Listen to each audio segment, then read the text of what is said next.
this is unusual weather for us, isn't it, really? But the best thing to do if you can't get out in the garden is to sit at home with your seed catalogues and a glass of red wine. That's what I find is very useful. However, if you really want to get started, I've got some tips that can help you.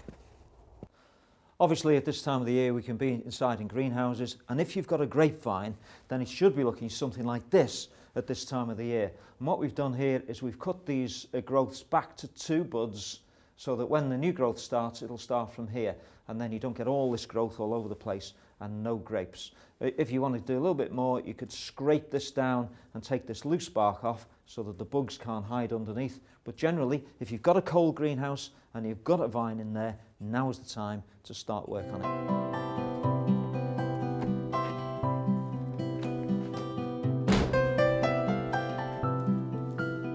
Now obviously another job that you can do at this time of the year is to clean the greenhouse up. So what we need to do is make sure all the pots and everything are cleaned, all the boxes are cleaned, all the debris out, and really what we know on greenhouses, behind the woodwork and behind the old brickwork, all the bugs are hiding. So next thing to do is to paint all the walls, get it all nice and clean, some disinfectant down, and then you're ready for a start. And when you've done all of that, then you'll be ready to start the serious work, some tips that I'll show you now.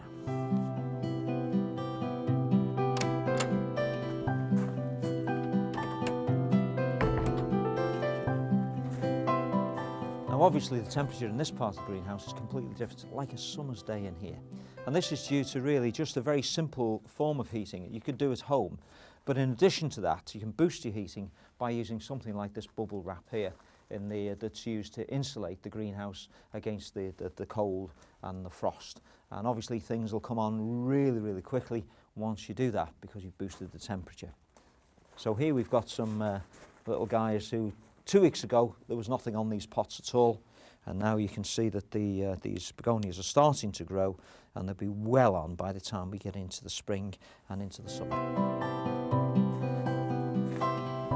So this is a batch of last year's cuttings taken in September, and because of the bubble wrap and the insulation that we have here, been able to bring them on. So here's a nice plant that we've potted up from the September cuttings. These will be potted before Christmas, and if we start and look at the root on it, you'll see that they're well on.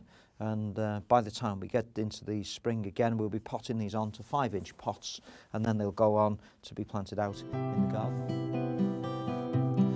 So this time of the year, we'll be planting some seeds. Maybe you've got a warm windowsill in the kitchen. Now is the time to start.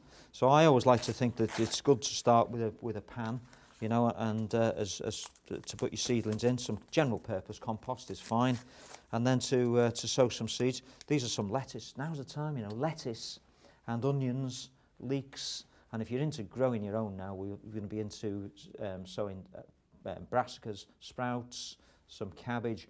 All of those can be sown in January. Get those in now, you get them planted, they'll be well established, you get an early crop of leeks, you'll be able to do a succession of crops, but all of these things will grow very easily on the windowsill. And so just sow them nice and thinly on the top of the pan. Lettuce, one of my favourites is one called Susan, because it's a really good winter lettuce, and even with frost on, it's absolutely brilliant. And then just cover them over with some soil, and then just pat them down, and they'll be fine. So one final tip: if you're storing bulbs, or as we do with dahlias, what you need to do is make sure that they're nice and dry. Get some yellow sulphur, spread it on, give it a good dose of that, give it a good shaking, and then that will stop any rot getting into the bulbs. So lots of things that we can do that can help ourselves.